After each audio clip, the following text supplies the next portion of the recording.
রুমা, রুমা, রুমা। আরে কি হয়েছে সকাল সকাল সারার মতো চেঁচাচ্ছ কেন? ভগবান কি গলায় একটু মধুও দেয়নি? তুমি কি আশা করো? সকাল থেকে এখনো পর্যন্ত এক কাপ চা পাইনি। আমি কি আড্ডিবার মতন তোমাকে শুরু করে ডাকবো? রুমা, ও মাই ডার্লিং। কোথায় ছিলে, কোথায় এতক্ষণ? আমার দুধওয়ালার সঙ্গে একটা দরকার ছিল, তাই কথা বলছিলাম। সাদে বলে লোকে মেয়ে ছেলের বুদ্ধি। কোথায় 6 মাসের বাড়ি ভাড়া বাকি, রাজুদার সঙ্গে গল্প করবে গিয়ে, তা না উনি দুধওয়ালার সঙ্গে গল্প করছে।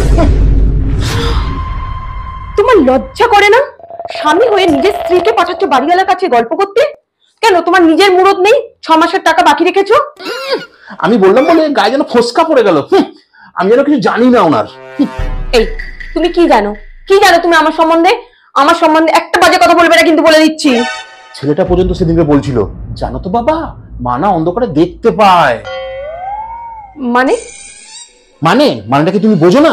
তুমি কি কচি খুকি? হ্যাঁ, 3 দিন আগে যে ঘরে কারেন্ট চলে গেছিল, সেদিন ঘরে কে এসেছিল? সেদিনে ও ওই তো কারেন্টের মিস্ত্রি ভোলা এসেছিল। তুমি সেই অন্ধকারে তাকে বলনি? কি কি বলেছি তাকে আমি? তুমি তাকে বলনি কি গো ভোলা, আজকে তুমি শেভ করে আসোনি? দেখো, মুখ সামলে কথা বলো কিন্তু। ছি, অন্ধকারের ছেলের সামনেও। আর আজকে আমিও আমার রাধুনিকে ছাড়িয়ে দিয়েছি। কেন ছাড়ি দিতে গেলে? কেন? আসলে চালচরণটা আমার ঠিক লাগছিল না। ছাড়িয়ে দিতে গেলে কেন? একটা সুযোগ দিতে পারতে। আহা মেয়েটা। দিতাম তো, ওকে আমি আরেকটা সুযোগ দিতে পারতাম, কিন্তু আমি তোমাকে আরেকটা সুযোগ দিতে চাইনি, জানো তো? কি একটা রাধুনিকে নিয়ে তুমি আমার সন্দেহ করো? এত ছোট তোমার মন? ছোট মন করতে হয় গো, কারণ তোমার হরমোনে তো আবার কোনো কন্ট্রোল নেই, তাই আমি আমার মনটাকেই ছোট করে নিয়েছি। কিছু মনে করো না, তোমার সঙ্গে মুখ লাগাতে না আমার ঘৃণা করছে। হ্যাঁ, এখন তো মুখ লাগাতে ঘেন্না করবেই, কিন্তু বিয়ের আগে আমি তো তোমার রুমা ডার্লিং ছিলাম, তাই না? তখন আমি বুঝতে পারিনি, তাই ছিলে। বুঝবে কি করে বলো? ভালোবাসা তো অন্ধ, তাই না? হ্যাঁ, আর এই বিয়েটা হচ্ছে চোখের ভুল অপারেশন। কি কি বললে তুমি?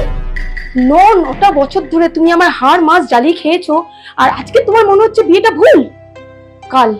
কালই আমি বাপের বাড়ি চলে যাব। কি তাই? জয় জয় মা দুর্গা, দেখো মা যেন পথে কোনো বাধা না আসে মা।